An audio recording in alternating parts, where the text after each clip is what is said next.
brings you some good memory.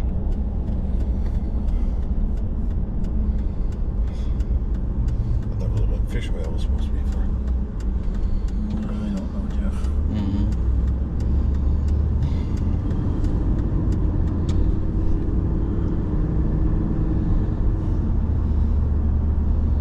Hey, as long as the ticker keeps going, I'm good now.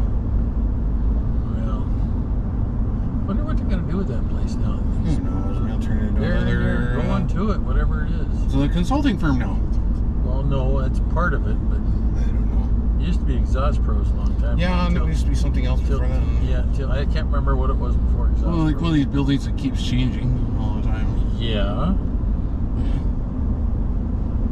Yes, it does.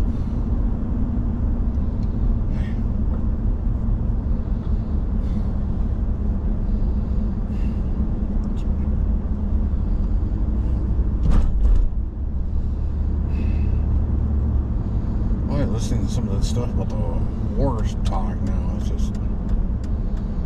And the guy says, and this, they had an expert there who lived through the Cold War, was a general. Mm-hmm. He said, this ain't the Cold War. Nope. This is far more scary than the Cold War. Cold War, there was order, Yes.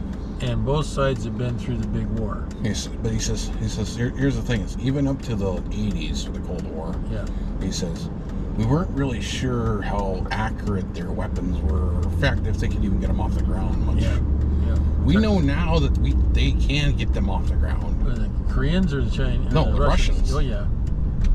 And it says this isn't like the Cuban Missile Crisis where they had a few missiles that may be able to reach us.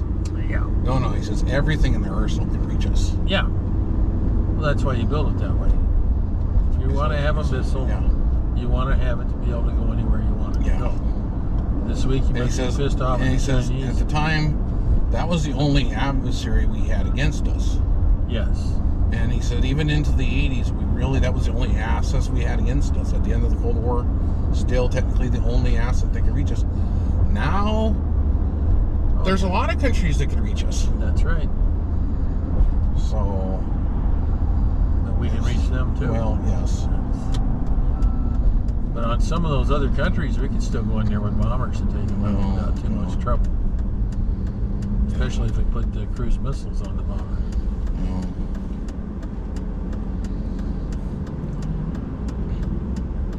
Oh yeah, he went into a thing about the current state of our bomber force too, and he says it's not pretty. He said we have the most amount of bombers we have right now are the B-52s, which he says are aging. You think? He said yes, they're making improvements to them like they always Still do, an old but bird though.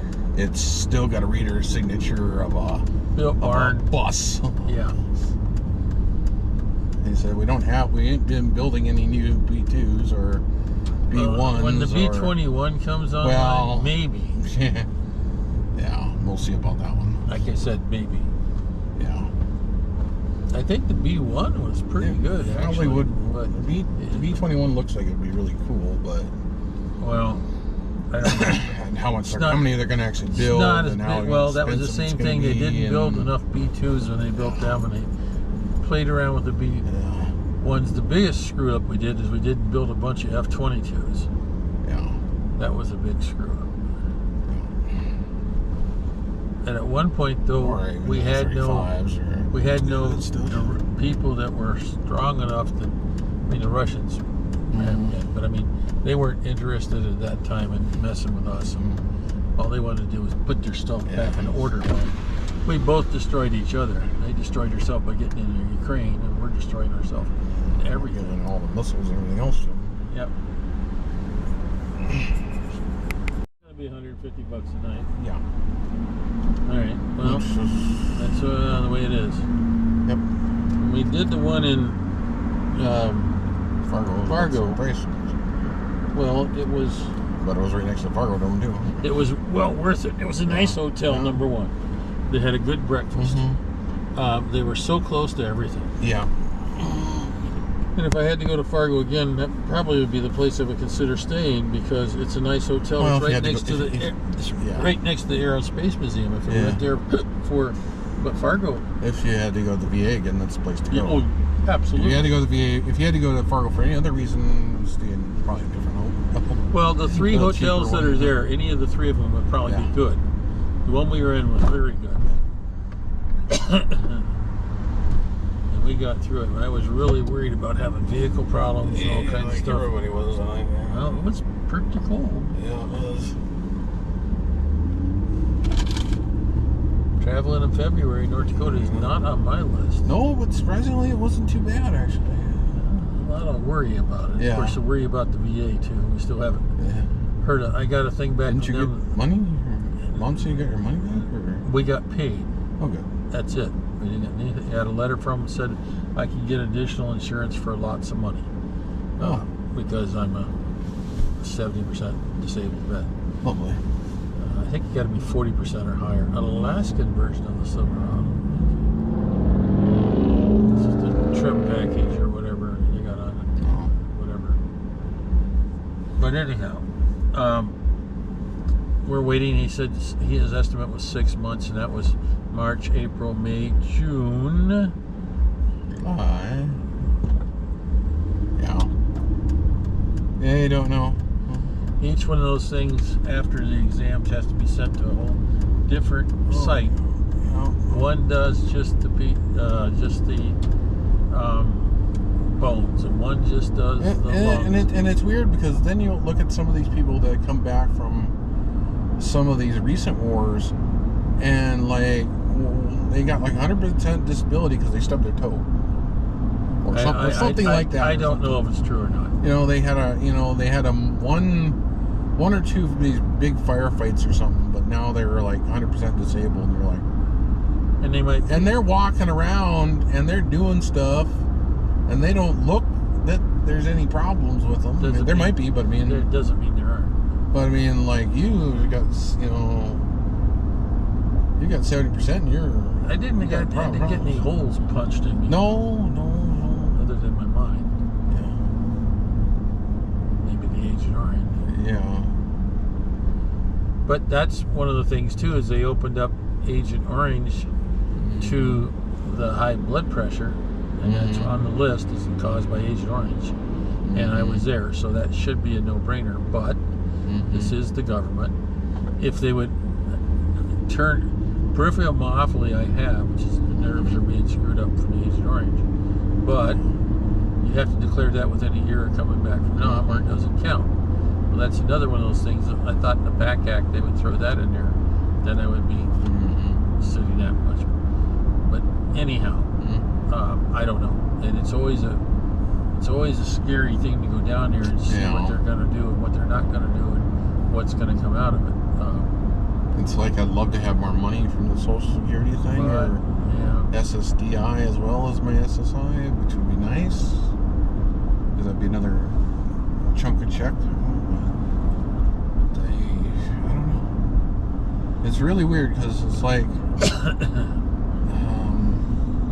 when we went to file that thing, they tried to keep getting my stuff from the Air Force, which and then I found out if I would have just filed it from the time I was in the hospital in 2015, I might have gotten it that way. We never got any help.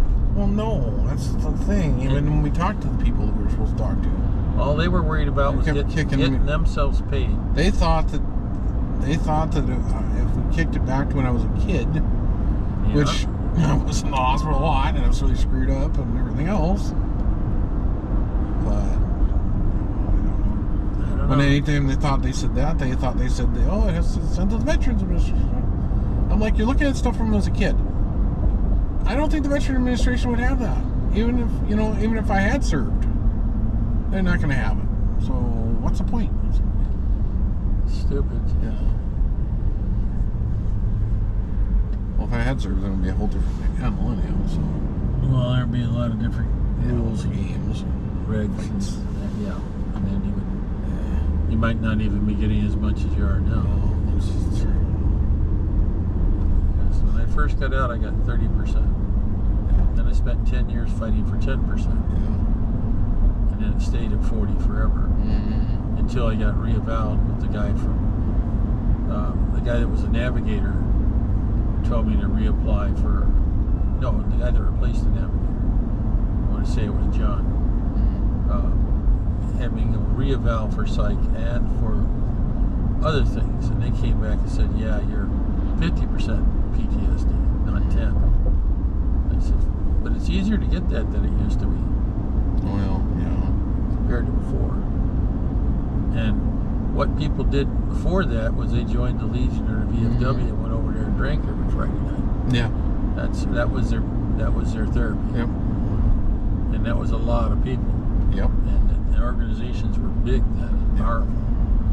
But not the case anymore. Not anymore, really. You got 1% or less that serve now. Well, yeah, that too. That's part of the problem too. They're finding other ways to cope with it other than drinking. Well, they've gotten better at therapy than it used to. Yep. And they got a better understanding of it, but it's still quite a kick in the head. But had a nice chat with Pastor Dan the other day, and I think that helps some more. I cannot believe the amount of people that are smoking. My goodness. The people I knew from high school are just amazing. They're almost that a good chunk of them are smoking. I'm like going, and these are the people that I swear said they never ever touched this crap. Well, guess what? Like, wow, you're smoking. Wow. Like you have on camera back in the early 2000s saying you'd never touch this shit. And it's like, and now you're smoking 3 packs a day. I'm like going, That's not good for you. I'm like, what happened here? You know, really? My dad smokes like a train, but I don't know. part of that was probably the war. Between that and he was drinking. Yeah, too these when people he were got in the back. war. They went to university. They went in all that education. I'm just like, some of these people were, you know, deathly against anything. Smart and sharp at the time. Yes, and they were dead set against even having an aspirin. Well, guess what? Now they're smoking and Everything, doping and whatever. who knows what else, the hell yeah. they're doing. Yeah. It's just really weird. It seems like, you know, it's like, what happened in 20 years? You know, like, really? So, I mean, they were even dead set against it at our 10-year reunion. I was like, I watched some of them recently. I'm like going, damn, you guys you look old. I look older than I am. The one guy, he looked young even at our 10-year reunion. You look at him now, and he almost has the same facial expressions Rich has. I'm like, and he's only 38.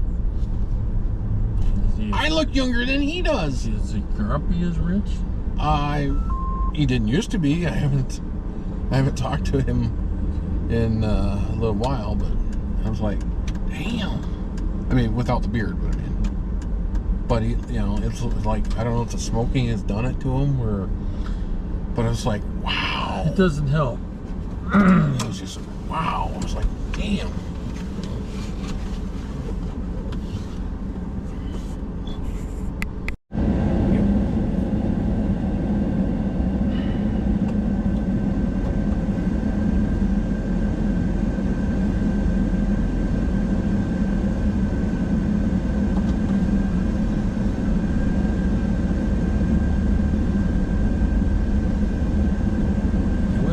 Gas up the truck, but I think I better go home and get the 2 gas cans and dump them into something, and then take them over there and gas them at the same time. It's easier to take the gas in the back of the truck than it is in something else.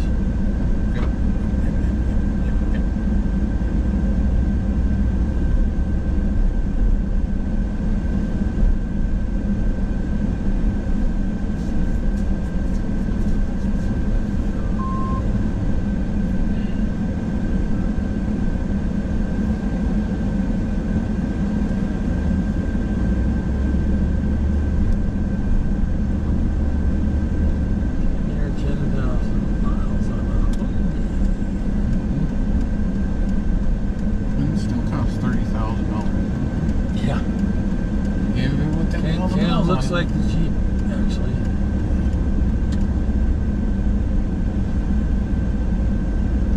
I went over and looked. I was driving through the car lot, and they had a Grand Cherokee. I went, oh, okay, let's take a look at that. And it was used. And it was $20,000. Yeah. I looked at it and said, it's got 100,000 miles. And it's still $20,000. And I went, I turned to your mom and I said, when I got back, I said, you know, I was looking at this, looks like a really nice Jeep. I said, but it's $20-some thousand, and it's got 100,000 miles. We got 100,000 miles in our Jeep. And it costs how much? Well, it's paid for. Yeah. Makes that Jeep look pretty good. Yeah. And so if you go to sell that one, you tell them you want $20,000. Maybe from a restore the classic thing, maybe they might be able to sell it that way for something. I doubt that you get very much. They'll give you $1,000 for it, probably. Well, yeah. Maybe $1,500 if you trade in. Well, I when we got the that's scary. Oh, I can't think what it was. When we were going through shuffling vehicles around, I had told Janet, I'm going to trade the Jeep in, so we only have 3 vehicles instead of 4. No. Okay. It's the only one that she could sort of maybe get into. And drive. And that was the reason. I was really surprised she couldn't get into the van and drive. Well, she can, but she has problems. But every once in a while, she has to drive. She used to drive the LTD. Well, that was like a boat. But she used to drive the wagon. That was a real boat. Getting into this though is a little different. Getting into here is very hard for her. Yeah. But with her knee and hip and the other I don't issues, think she could drive this thing, honestly. I just think she got up the seat, she probably could. Maybe. The question is, would she get upset about it and let it override her abilities? I don't know. It's impossible. It's the first time she'd look in the mirror and go, huh? Yeah. You move the sliding glass window open and you pray. You just hope you don't have to back up. Well, especially at night. It's yeah. You slide the back window open and you hope. At the club website, it's even more fun. Oh, God. Well, yeah.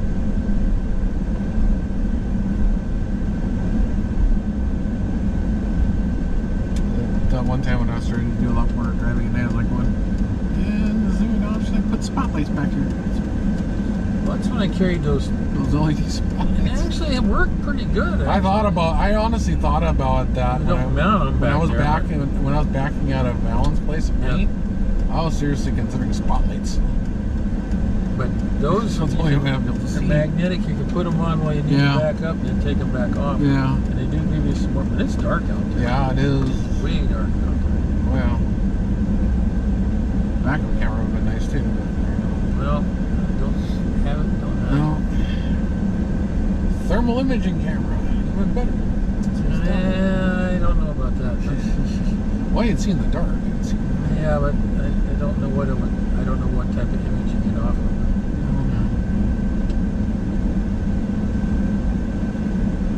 If it has heat signature, you really see it. You need to practice with it so that you understand what you're seeing. Yeah. Oh yeah.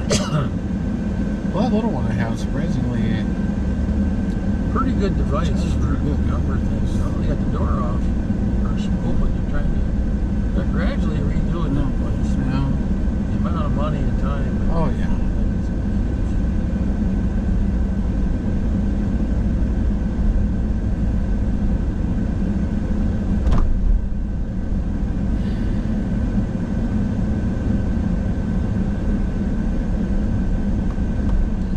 Jennifer got a thing from somebody at work where she could get a 50-inch TV for $100. I said, Be very careful about that one. Number one, you don't know how long it's been around. Number two, you don't know if it does what you want it to do. It may be a dumb TV. It may not be a smart one. And it may have problems. Oh, it's probably one of these non-brand ones, like these TLC ones or something. Just junk. Right. I said, and more importantly, you got to figure out how wide is your. I don't think your stand will support a 50-inch. No. 43-inch, probably. I said, now remember they're measuring that on a diagonal. All right, so it's your not diagonal quite 50. It's not quite 50. It's whatever it is. No, she has a 40 up there now. Well, which I'm thinking that one with a newer. I think she said it was 36. Well, no, the TV that she has now is a 40-inch. Okay.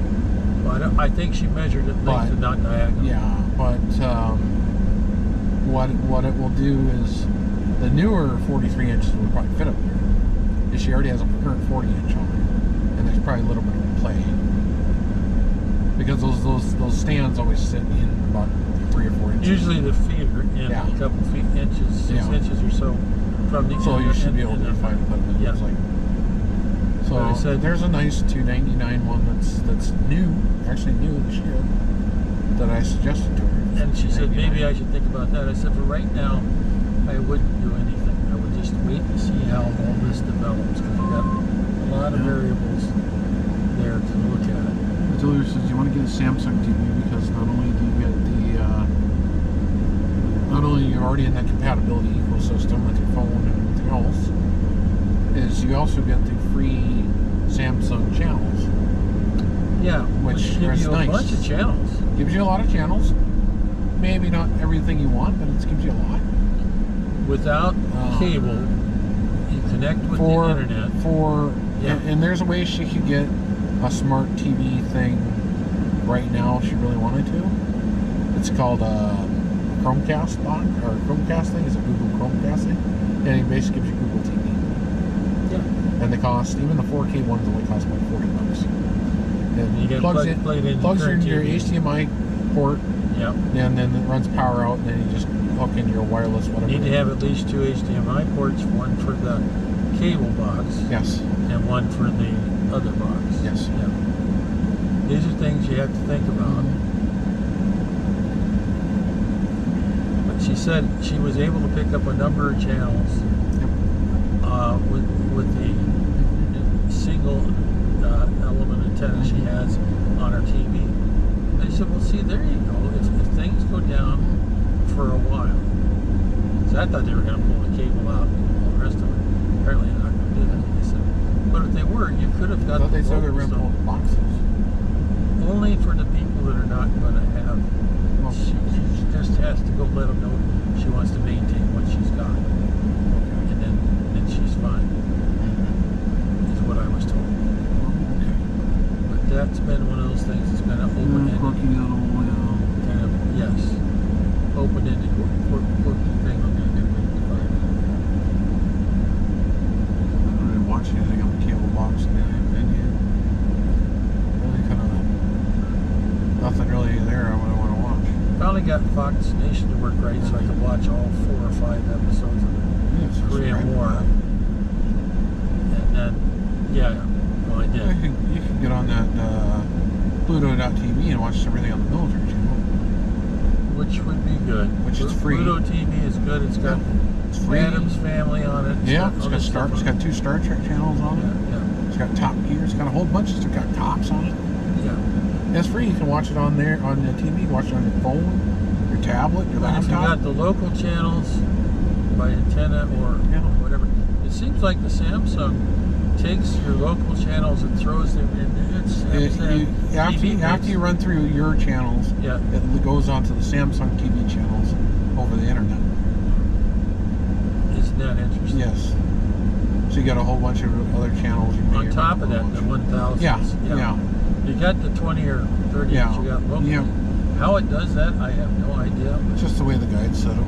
But it's it reads. Now, whenever they come out with ATSC 3 for TVs or just set-top boxes, then you're going to have a whole bunch more channels locally that are going to be able to be shown in 4K. Yeah. Now, there's also another thing I've been hearing is some of these bigger markets are encrypting their and charging you for now because of the way the ATSC stuff is.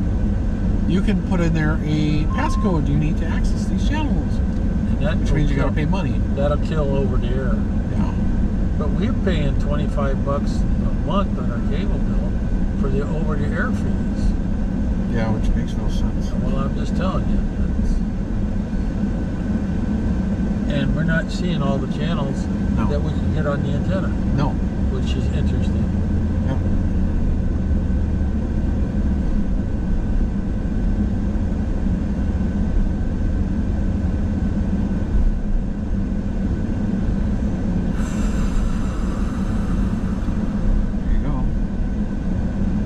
They don't do a Weather Channel thingy anymore. Not KX. KMT don't do a Weather Channel thing anymore. Well, KX is doing next to nothing compared to what they used to. KFYR, if you can receive it, sometimes will do it. Sometimes theirs is pretty good. Yeah. And if you're really going to be if you really want to go that way, you can get some of these really long-range TV antennas that have pretty good range. I don't know, actually. Well, you're not going to usually get past. Well, you're not going to get 100 miles. No, I mean, 50, 60 miles out of some of these ones directional. But all of our antennas that we're going to try to get to are up 50, on the 60 miles of range. If you can get into one of these other markets, it might be pinging into another market that's relaying. If you're getting 50, 60 miles, you're getting down to Harvey, which you might be far enough down to get into signals that are being relayed through to Devil's Lake, which a lot of those ones are relayed from Devil's Lake, are relayed from Grand Forks and Fargo, so you might be able to get into something like that. I would say it's unlikely. Well, obviously.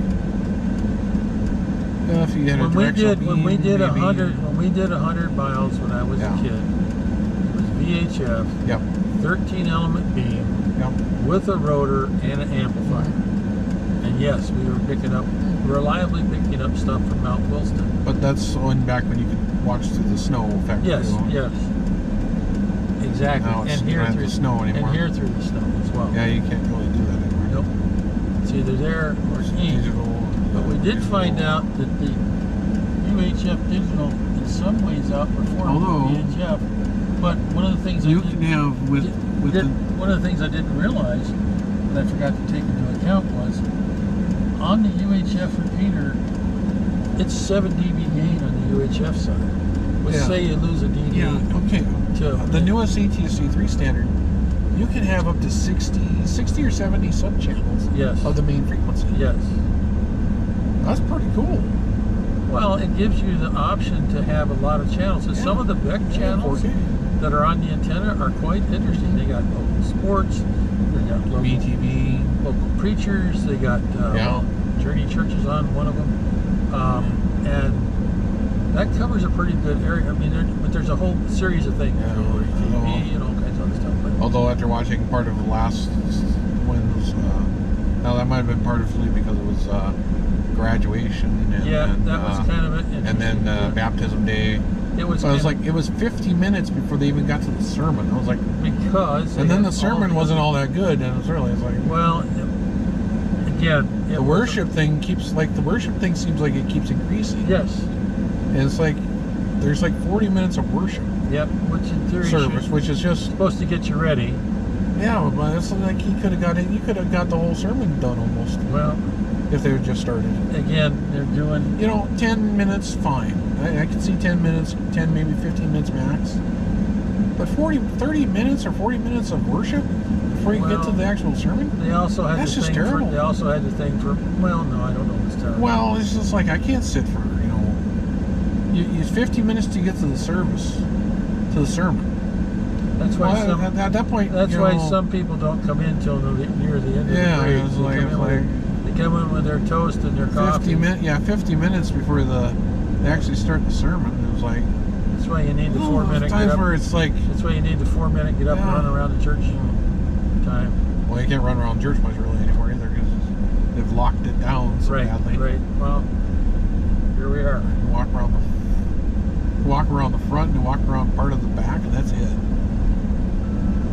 Maybe you can go down some of those small stairs at the bottom part, but going up those top stairs, nope. Trying to protect the kids.